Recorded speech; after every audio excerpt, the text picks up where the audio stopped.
I really want to welcome you, but at the same time, I won't exactly apologize for the fact that my message to you today is a heavy message. It seems to me now that school shootings are becoming a routine part of our lives. We have statistics, in our almanacs. You can go buy an almanac down here that will carry you statistics on youth suicide and murders and all the bad things that happen in our country year by year. And I suspect in years to come, our almanacs will show the number of school shootings we've had in any given year, because when I was a kid, I went all the way through 12 years of elementary, junior high school, and high school, and then on through college, and never in all that period of time can I recall one school shooting in the United States of America. And gun laws are much less restrictive then, I think, than they are in most places now. Now, we get 2 in 1 week, and and I think some serious threats that were also made in the same week, and the police are busy out running around right now talking to every kid they can find that somebody heard him even talk about having a shooting or bringing a gun to school and shooting somebody with it. And predictably, when the shooting happened, I sat down in front of my television set and I said to myself, now all the talking heads are going to tell us why we need to do something about the guns. And maybe we do, I don't know.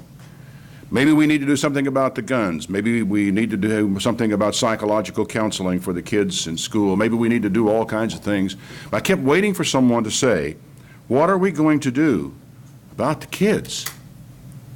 I mean, the direction in which the kids are going. The things, the demons that torment the minds of the young people today that lead them to take such insane, diabolic actions, to carry a gun to school, and because somebody made fun of them, kill them. Shucks, folks. I grew up being made fun of all my school life. Didn't most of us? At one time or another, didn't somebody make fun of all of us? It's a part of growing up. It's a part of life. And for every kid that takes a gun and shoots somebody, there are probably hundreds who think about it and don't have the nerve. The youth of our country are descending into a spiral of violence and darkness that is absolutely frightening. In the movies they see, the television they watch, and the music they hear, you would be shocked. If you're walking through the mall someday, you see some kid walking along with a set of earphones on, to jerk the earphones off of him and put them on yourself and hear what these children are listening to as they go about their play, shopping, whatever it is that kids do nowadays. Robert Bork, in the book Slouching Toward Gomorrah, in drawing the contrast on this, quoted or listed or included the lyrics from a romantic song from the 1930s that I remember very well. I had my own little Philco radio, and my parents let me listen to it at night after I went to bed. The song goes, "Oh, but you're lovely, with your smile so warm and your cheeks so soft. There is nothing for me but to love you, just the way you look tonight." I bet a lot of you heard that song. Some of you are old enough to have heard it at least. And then what he did in this book was contrast this with 2 sets of lyrics from 2 different songs that are, very popular, award-winning types of songs among young people today. I was shocked. They were, of course, in his book, he, with a certain amount of delicateness, put blanks, all the places where the most offensive lyrics came. But I could not bring myself to read those lyrics to you with the blanks. They are so vile, so violent, and so obscene. I used to wonder a little bit. In fact, friends and I would sit around sort of commiserating about music. We would say, why doesn't anybody write good music anymore? We'd hear some beautiful love song from the 30s or the 40s and say, now why doesn't somebody write a song like that? You think all the way back to I forget, was it K-Star who sang "See the Pyramids Along the Nile"? You belong to me. Gorgeous song, beautiful melody, lovely lyrics. And there were so many songs that were haunting in World War II because of lovers who were separated and yearning for one another, and the lyrics that they wrote to impress one another in that way. And I asked myself, where has all this gone? And then I read this section in Robert Bork's book. I read the lyrics of those 2 songs, and then I read what he said about it. He said, the obscenity of thought and word is staggering, but also notable is the deliberate rejection of any attempt to achieve artistic distinction or even mediocrity. In other words, what is really notable about this stuff is not only that it's obscene, not only that it's trash, But there is no even effort to reach up to a level of art or artistry or even mediocrity in the course of writing it. And when I read that, it suddenly became clear to me. The idea had lurked in the back of my mind for a long time, but it became crystal clear when I read that. It is not merely that they can no longer write music as such. It has come to the point where they actually hate beauty and despise art. It's a loathing of beauty. There's a spirit of pure hatred in what is called art and what is called music today.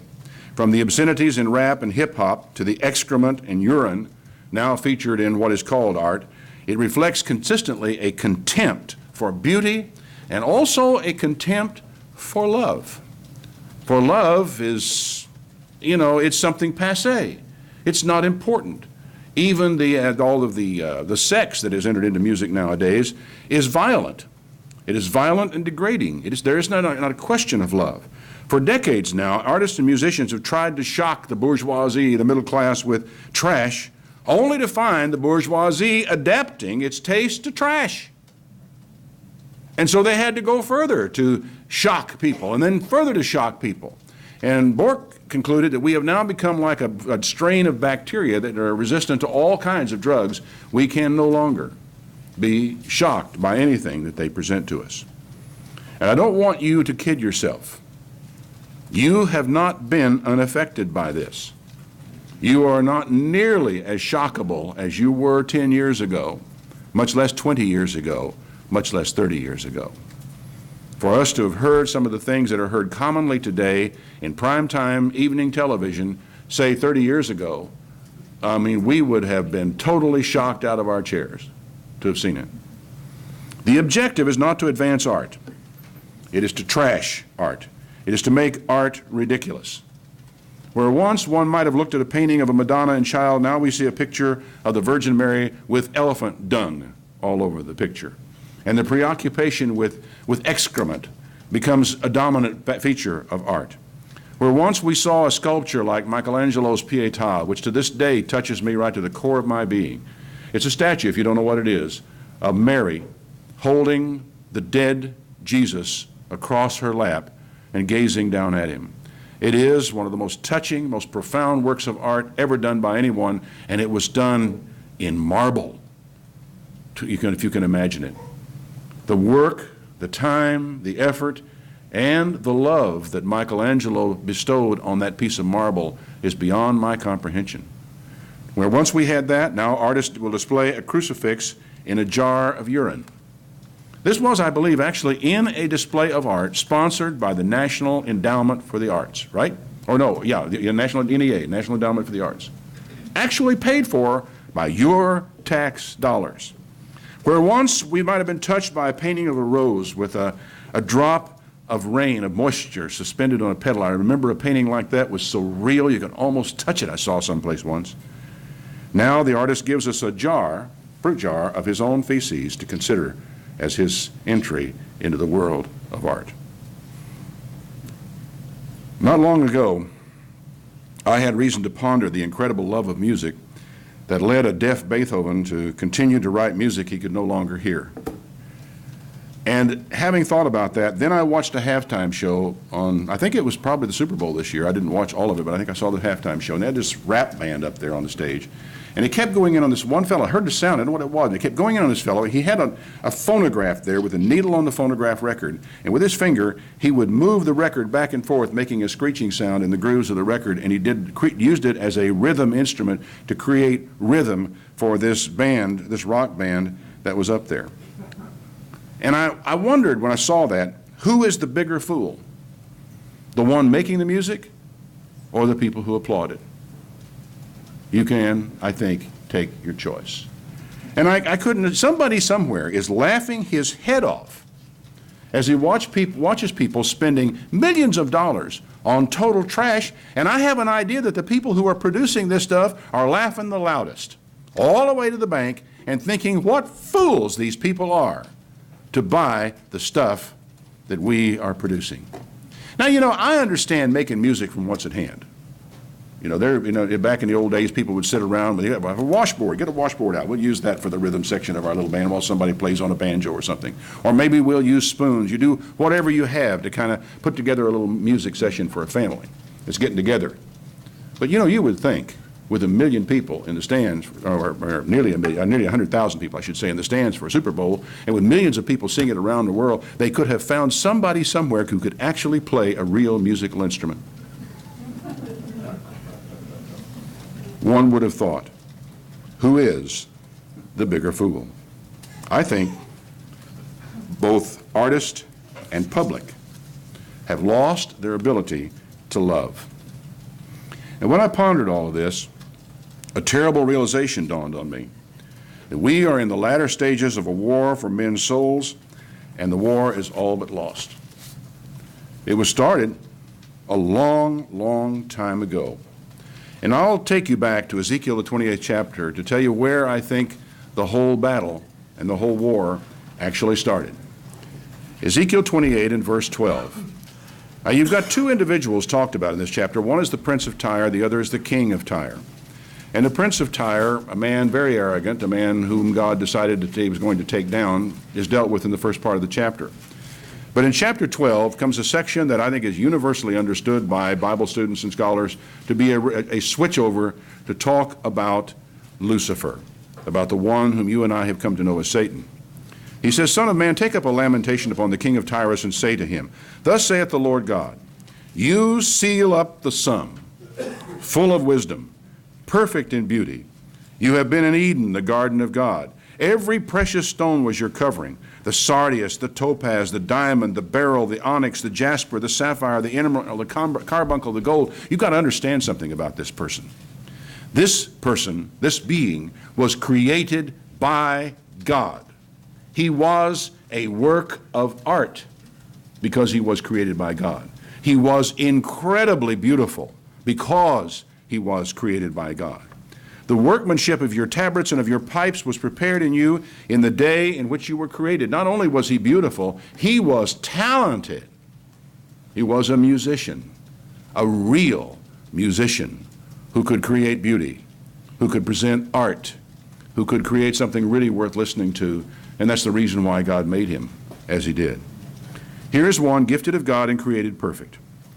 Not only beautiful, but an artist, a musician, gifted to create music. You are the anointed cherub that covers, verse 14, and I have set you so. You were upon the holy mountain of God. You have walked up and down the midst of the stones of fire, which I presume has something to do with his presence in the throne room of God, with the fiery gemstones that were there. You were perfect in all your ways from the day you were created until iniquity was found in you. By the multitude of your merchandise they have filled the midst of you with violence, and you have sinned. Therefore I will cast you as profane out of the mountain of God. I will expel you, O covering cherub, from the midst of the stones of fire. You're out of here.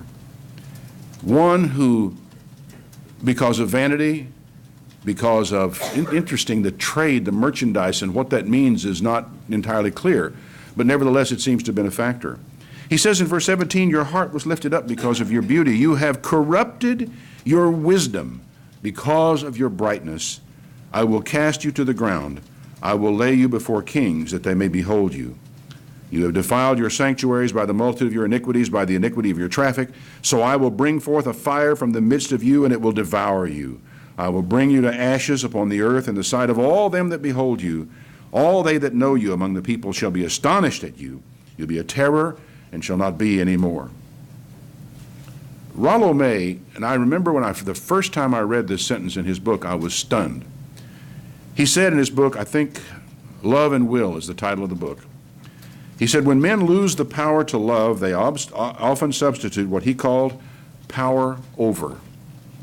And having actually witnessed that in human beings, I think I at last understand to some extent what happened in this inhuman being that we have come to know as Satan.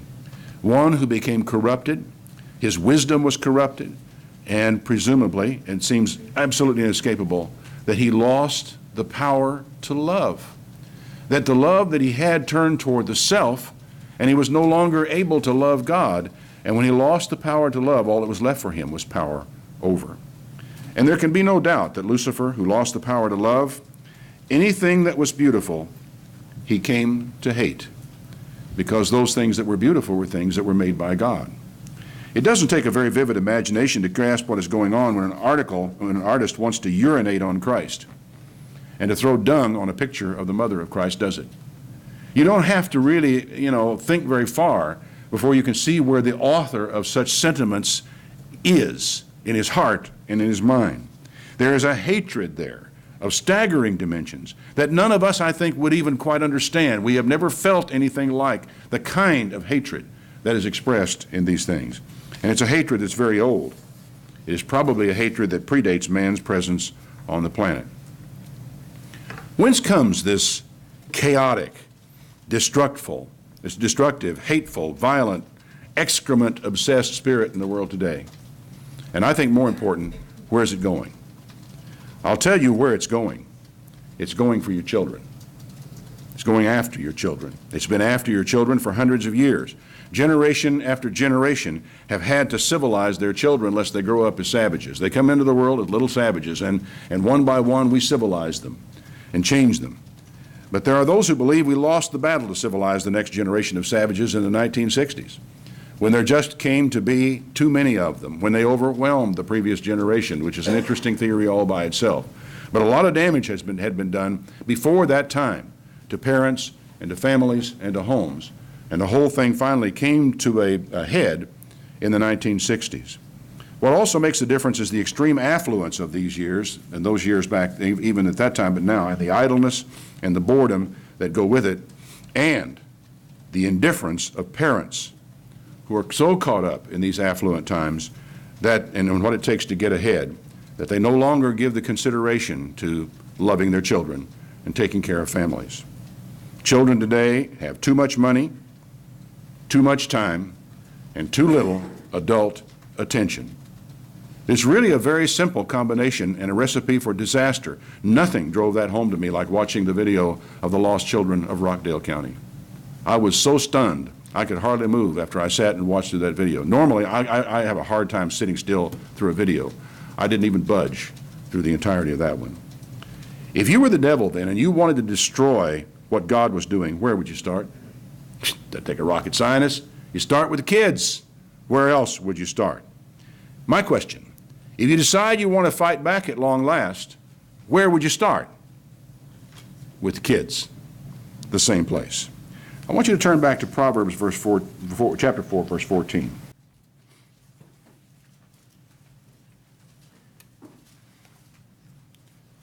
Solomon, a man who gave great attention to wisdom and who managed to lose it in his old age, learned something from his father. He said in Proverbs 4 and verse 14, "Enter not into the path of the wicked. Don't go in the way of evil men. Avoid it. Pass not by it. Turn from it. Pass away.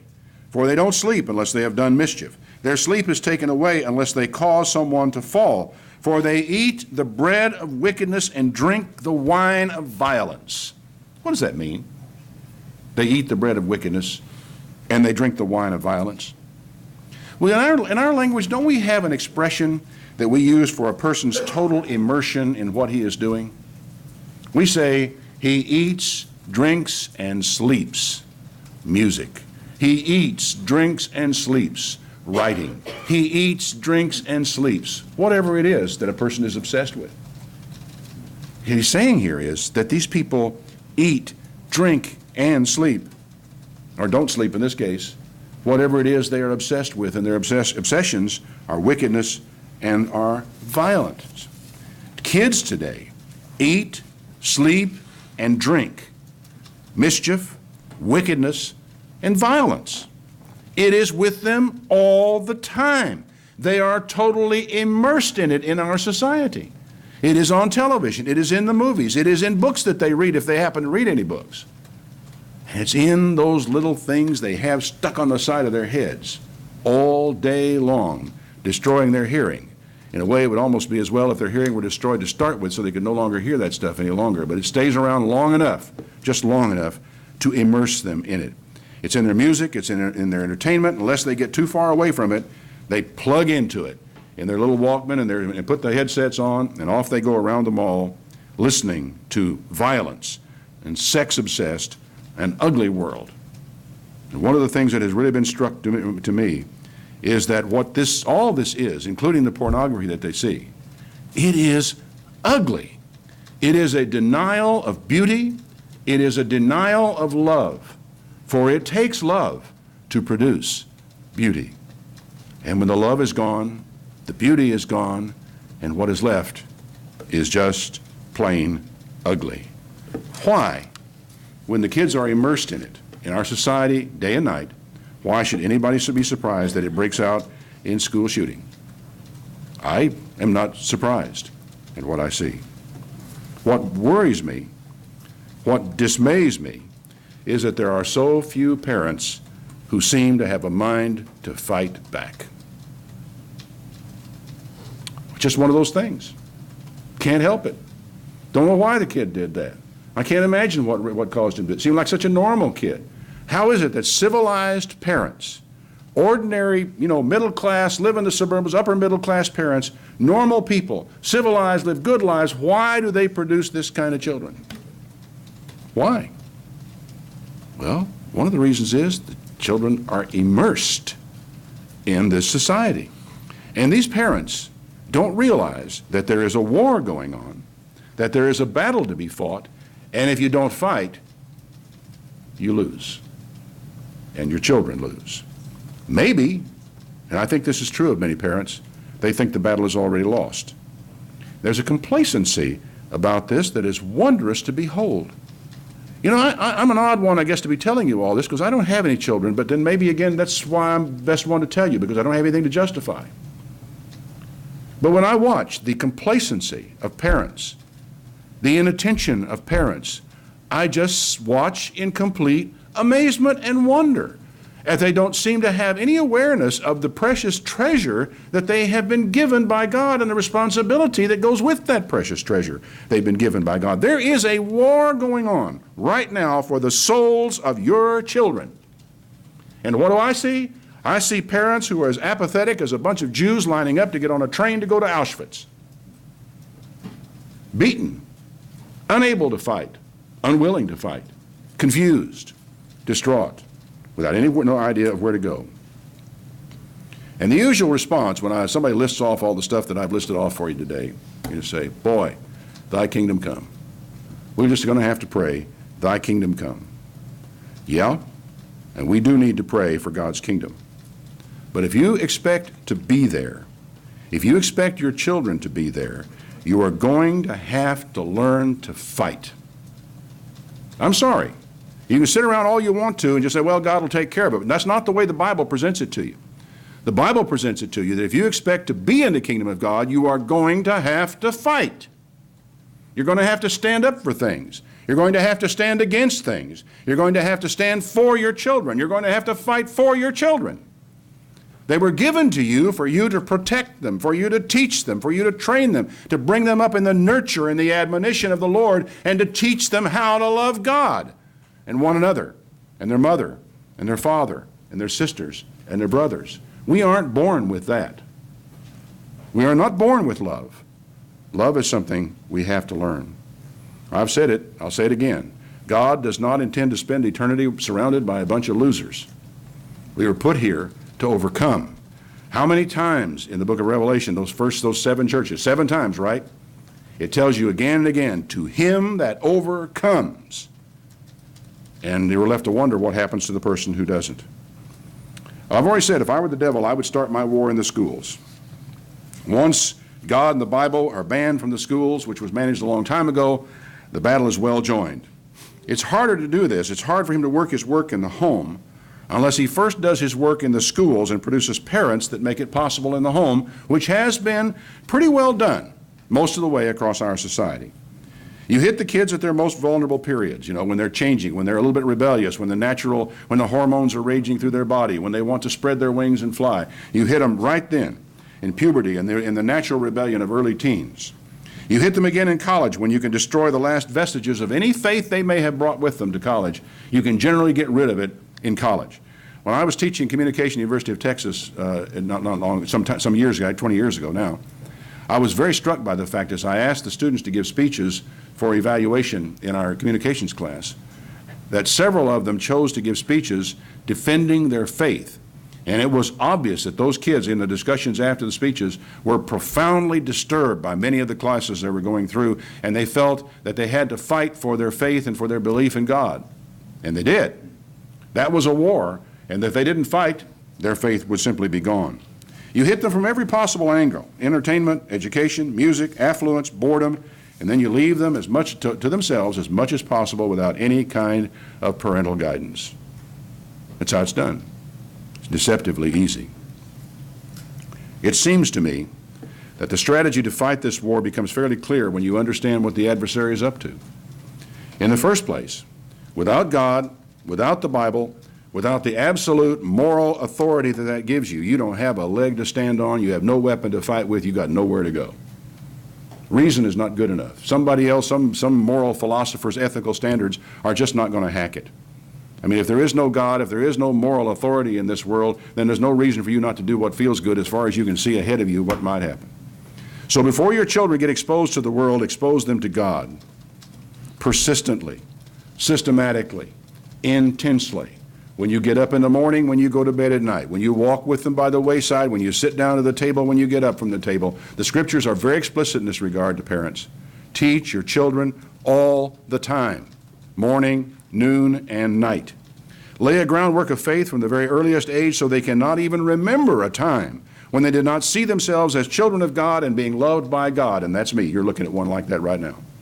I cannot remember a time in my life when I did not know who Jesus was, that I did not know that Jesus loved me, that he cared about me, when I didn't know there was such a thing as sin, that there was right behavior and wrong behavior. I remember it because my father was a gospel singer in a gospel quartet.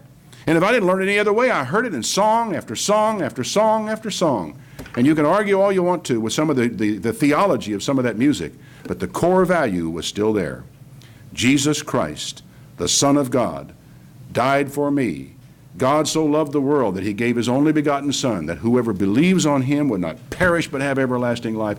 I mean, I've known that, folks, as long as I can remember anything, because it was inculcated to me not so much by my parents, but by the songs my dad sang and by the church across the street from where I lived, where my parents made me go.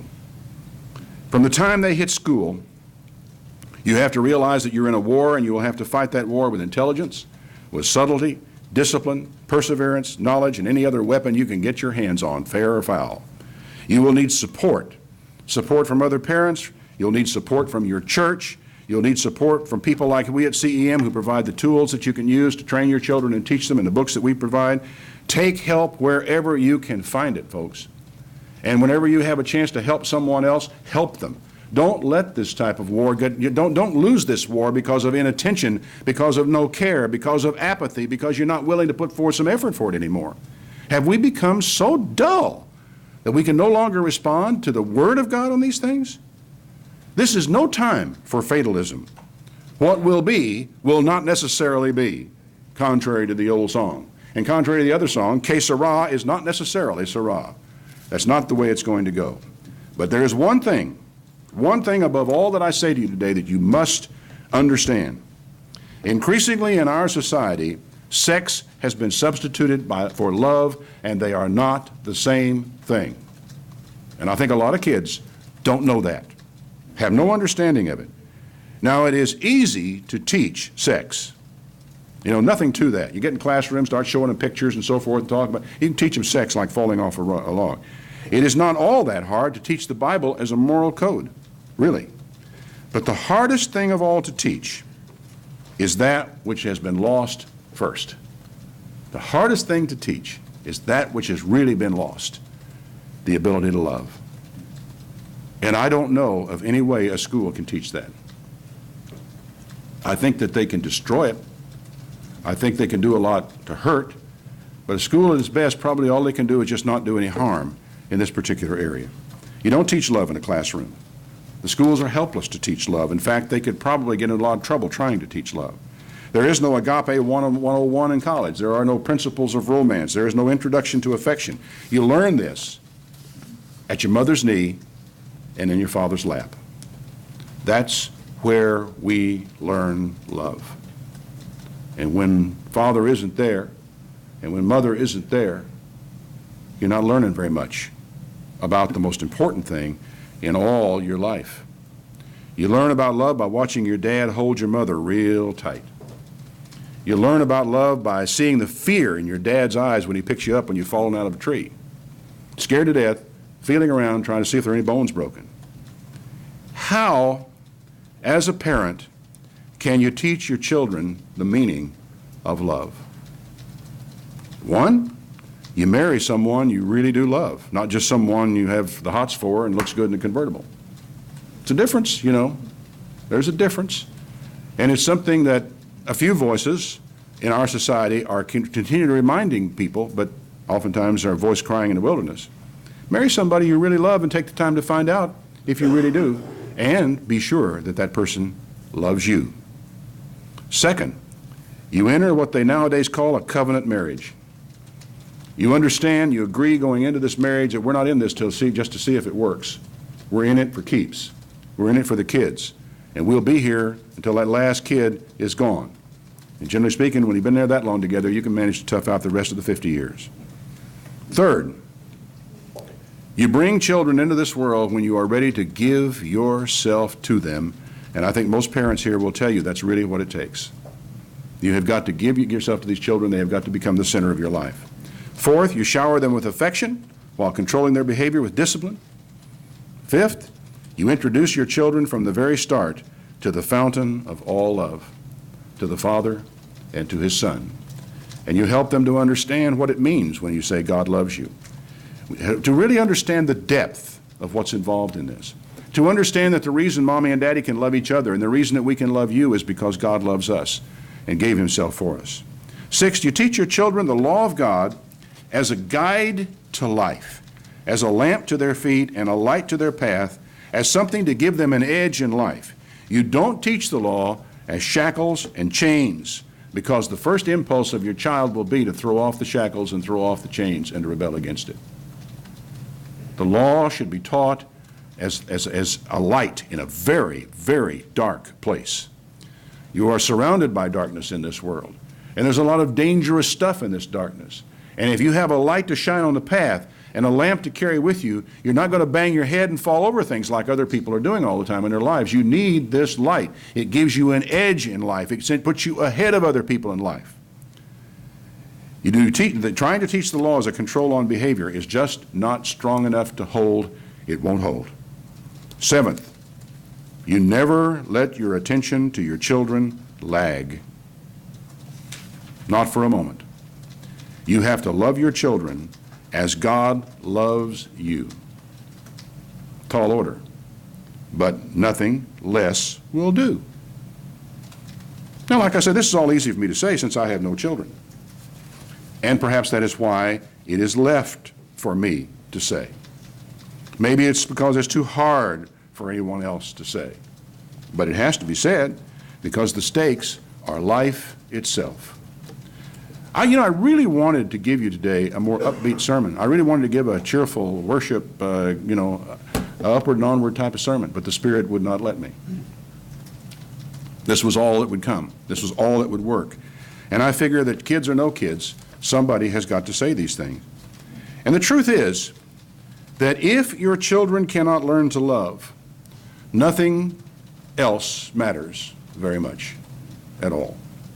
No, not prophecy. Not speaking in tongues, not knowledge, not even faith. Without love, all the works in the world go nowhere. But if they can learn from you the meaning of love, the foundation has been laid for all the great virtues in life. If you listen, you'll know where this comes from.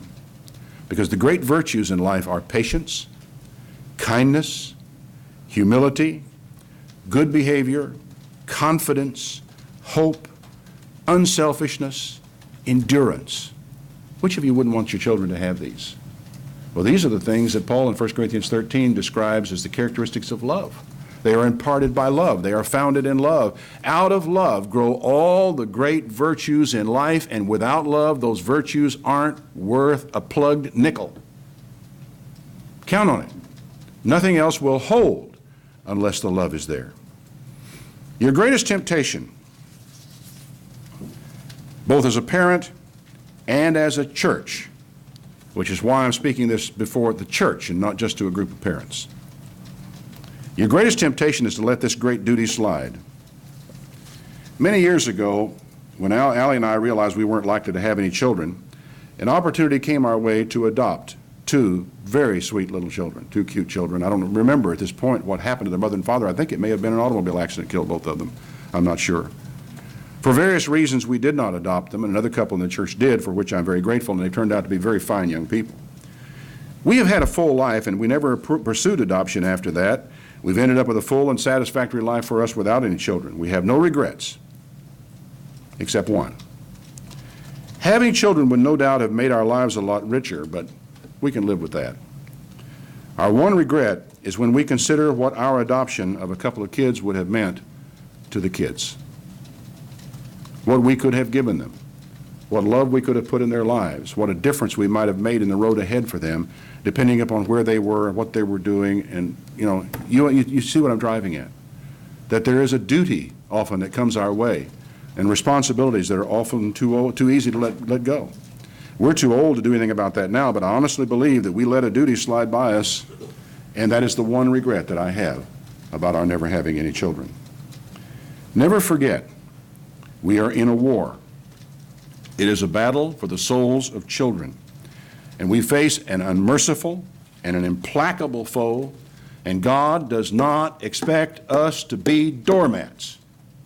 He does not expect us to lie down and let this spiritual bastard roll over us. Can we get that straight?